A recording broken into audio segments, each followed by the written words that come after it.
All right, let's dive in. Today we're looking at how to win friends and influence people. A classic, yeah. But I bet there are some things even you didn't know about it. Oh, definitely. Even with familiar books like this, there's always more to uncover. And we've got some fascinating stuff to share today. Historical accounts, you found some articles, even some personal anecdotes. It really adds a whole new layer to understanding this book, where it came from, the impact it's had. It's more than just a be nice guide, right? Way more. There's historical context, psychology, and even a few pretty dramatic stories woven in. Okay, so let's start with the man himself, Dale Carnegie. He was more than just an author. Oh, absolutely. I mean, his life is a story in itself. To go from a farm in Missouri all the way to becoming, as they called him, the archpriest of making friends. That's quite a journey. Farm boy to self-improvement guru. Eh, Not exactly a typical path. no, not at all. He started out, selling correspondence courses, then got into teaching public speaking, and that's where his ideas about human interaction really started taking shape. It wasn't just about being eloquent, but connecting with people on a much deeper level. Okay, so this is where things get really interesting. One of the things that sparks Carnegie's interest in human behavior was actually a pretty notorious criminal, Two-Gun Crowley. Now, that's a name that brings up images, doesn't it? 1931, the height of the gangster era. Crowley was involved in, as the papers called it, the most sensational manhunt New York City had ever known. Wow, I can picture it. Black and white photos, fedora hats, the whole scene. Crowley was holed up in an apartment, shooting it out with the police from a window for hours. They used tear gas, thousands of rounds fired. It was wild. So how does a gangster tie into a book about winning friends? It seems a little contradictory. Well, here's the thing. While Crowley was hiding out, he wrote this letter, this really defiant letter. And in it, he claimed to have, and I quote, a weak heart, but a kind one. And the chilling part is, this echoes something he said years earlier when he was confronted by a policeman at a party. Hold on, so even this hardened criminal saw himself as having a kind heart. Yeah, that's the paradox that really intrigued Carnegie. Here's a guy capable of serious violence, but even he wanted to be seen as good, as kind. And it got Carnegie thinking. Maybe kindness and understanding are more powerful than we give them credit for, even in winning over, well, some pretty tough characters. That's a powerful idea. So from a gangster's letter to a groundbreaking book on human relations, who knew? It's these unexpected connections that make this whole thing so fascinating. But let's get into the actual book a little, shall we? One of the core principles, the one everyone always remembers, is the power of remembering and using people's names. I mean, it sounds so simple, but we all know how good it feels when someone remembers our name. Exactly. Carnegie believed that a person's name is like the sweetest, the most important sound to them in any language. He even tells this great story about an executive at a busy factory, a Mr. Steinkrat, who went out of his way to learn the names of all his workers. Hundreds of workers. That must have taken some serious effort. It did, but the impact was incredible. The workers, they felt seen, valued. They weren't just cogs in the machine anymore. Morale went up, productivity improved. It's about recognizing someone's individuality, making them feel like they matter. That's a lesson that goes way beyond the workplace, though. It applies to, well, really any interaction. Absolutely. Whether you're talking to a colleague, a neighbor, someone you meet at a party, that simple act of remembering their name, it creates a real connection. Okay, so remembering names, check. But Carnegie's ideas go beyond just the professional world, right? He talks about applying these principles to family life as well. Oh, for sure. And he uses some pretty colorful examples to illustrate his points. Like, there's this story about Millie Esposito, a woman who, let's just say, craved attention to the point of doing some pretty outlandish things to get it. Okay, now I have to hear this. What kind of things are we talking about? Well, she would fake illnesses, claiming to be like near death. She refused to bury her grandfather, kept his bones in her room, and she made up stories, elaborate stories, to get sympathy from people. Wow, that's intense. But it sounds like there was maybe a deeper reason behind it all. Absolutely. It all came back to this desperate need to feel important, to be seen, to be appreciated.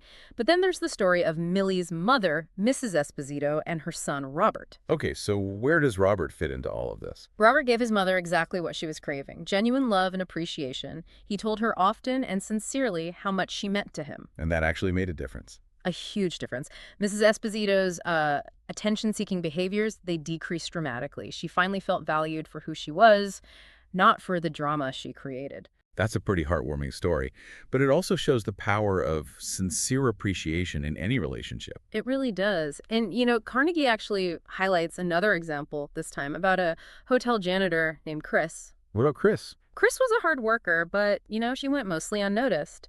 Until one day, a guest complimented him on how clean the hotel was.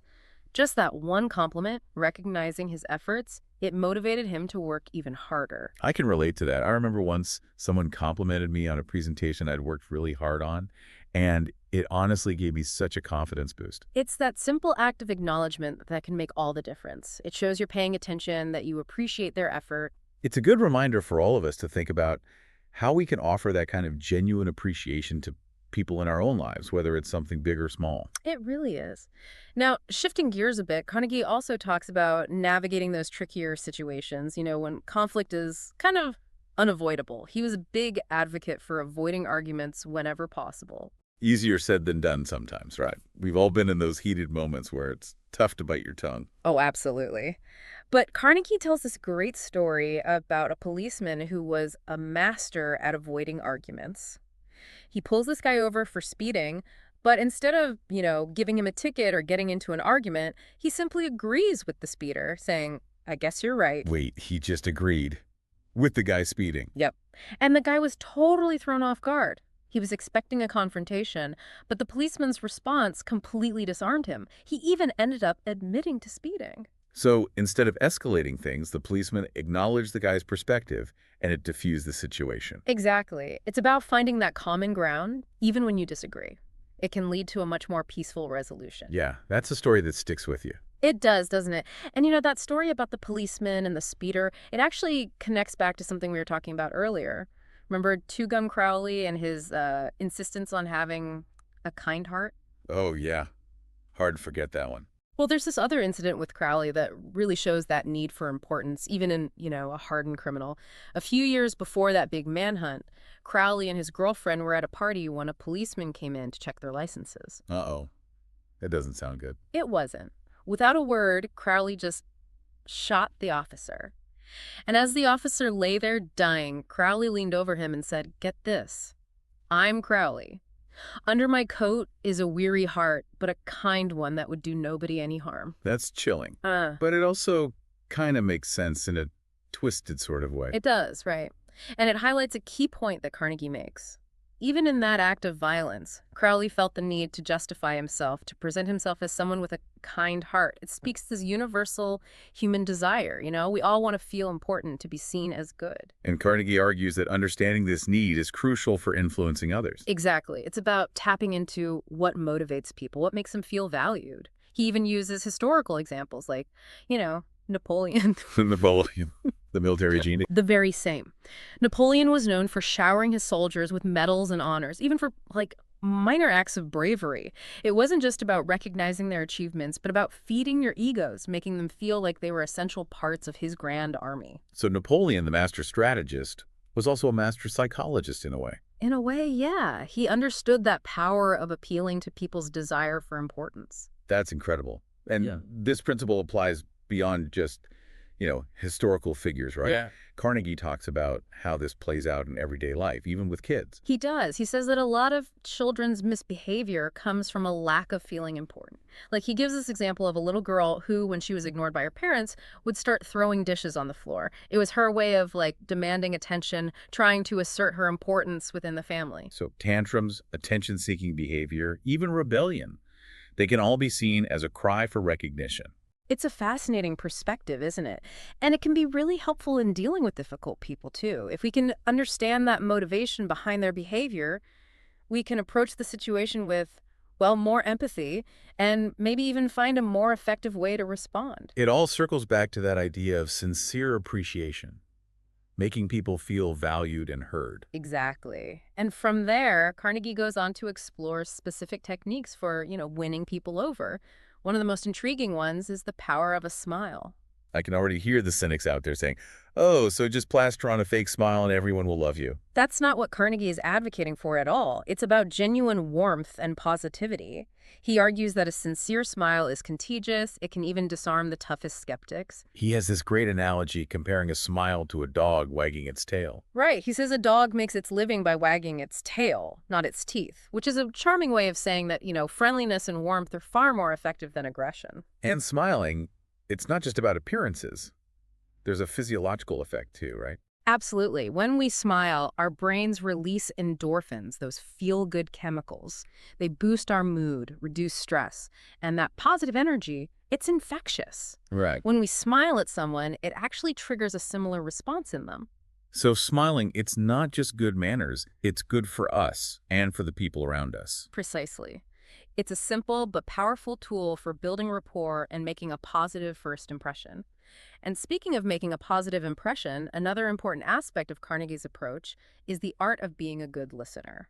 Now, that's something I think we could all probably get better at. It's crucial, and it goes beyond just passively hearing what someone's saying. Carnegie really stresses active listening, truly engaging with the other person's thoughts and feelings. Okay, so what are some of his tips for becoming a better listener? Well, he encourages us to listen with our entire body, making eye contact, nodding our heads, using our facial expressions to show that we're genuinely interested. It's about showing that we're present, that we care about what the other person has to say. It's also about resisting that urge to interrupt or to, jump in with our own opinions, right? Definitely. And asking questions, not just to clarify, but to show that we're genuinely interested, to encourage the other person to, elaborate. It shows respect, and it helps create a more meaningful dialogue. Exactly. And this ties back to making the other person feel important. When we listen genuinely, we validate their thoughts and feelings. We make them feel valued and respected. So it's a combination of, genuine listening, sincere appreciation, and really focusing on the other person's needs and interests. Those are the kind of core elements of Carnegie's approach. They are. But let's be realistic for a second. Not every interaction is going to be, smooth sailing. We're going to encounter difficult people and situations where conflict is, unavoidable. So how does Carnegie suggest navigating those trickier waters? Yeah, that's the big question, isn't it? How do we deal with those tough situations? Well, Carnegie has some really insightful principles for handling conflict effectively. A big one, and we've kind of touched on this already, is avoiding arguments. He believed that arguments, they rarely lead to anything positive, Right. More often than not, you just end up feeling more dug in, more entrenched in your own position. So what's the alternative? If we're not supposed to argue, how do we deal with disagreements? Carnegie suggests finding that common ground, focusing on the areas where you do agree, and really trying to understand the other person's perspective. Okay. And this might sound a little counterintuitive, but he also advises against telling people they're wrong, even if, you're absolutely convinced that you're right. So how do you address those disagreements without turning it into an argument? It's about being more subtle. Carnegie encourages us to start by acknowledging the other person's perspective, even if we don't agree with it. Remember that policeman who agreed with the speeder? Yeah, it totally diffused the situation. Right. It's about showing respect for their opinion, creating an atmosphere of openness, and then you can gently introduce your own perspective, not as a contradiction, but as, an alternative viewpoint. It's definitely a more diplomatic approach, but it feels like it would be so much more effective in the long run. That's Carnegie's point. It's not about manipulation. It's about genuine connection, fostering positive interaction. And sincerity is key, right? You can't just go around pretending to agree with everyone you meet. Absolutely not. It's about finding that balance between, being true to yourself and respecting others, recognizing that everyone has their own unique perspective, and that even in disagreement, there's potential for learning and growth. So we've covered a lot of ground today. Remembering names, expressing appreciation, active listening, avoiding arguments. What does it all boil down to? How can someone listening to this actually put these ideas into practice? That's the great thing about Carnegie's work. It's so practical. It's full of actionable advice that anyone can use to improve their relationships, be more influential. Like we said, even something as simple as making an effort to remember and use people's names. It shows you're paying attention, that you value them as an individual. And it taps into that fundamental human need to feel important. And then there's expressing sincere appreciation, whether it's a compliment, a thank you note, just telling someone you value their friendship. Those little things go a long way. It's not just words, though. It's actions, too. Taking the time to truly listen to someone, to understand their viewpoint, That really shows you care. And when conflict does arise, remember to try to avoid those arguments. Seek that common ground. Try to understand where the other person is coming from. It'll help smooth things over. These are just a few examples, but they really highlight the timelessness of Carnegie's principles. It's not about manipulating people or, getting your way. It's about genuine connection, fostering those positive interactions. It's about recognizing the inherent worth and importance of each person, even when you don't see eye to eye. Exactly. And, Carnegie's work, it's ultimately optimistic. It's built on this belief that everyone has something to offer, and that even in those challenging situations, there's opportunity for connection, for understanding. And I think that's what makes How to Win Friends and Influence People so enduring. It speaks to these fundamental human needs, and it provides practical, timeless advice for navigating relationships. It's not about quick fixes or manipulation. It's about forging genuine connections, ones based on respect, empathy, and understanding. That's a message that I think will always resonate no matter how much the world changes around us. And on that note, we'll wrap up our deep dive for today. Thanks for joining us.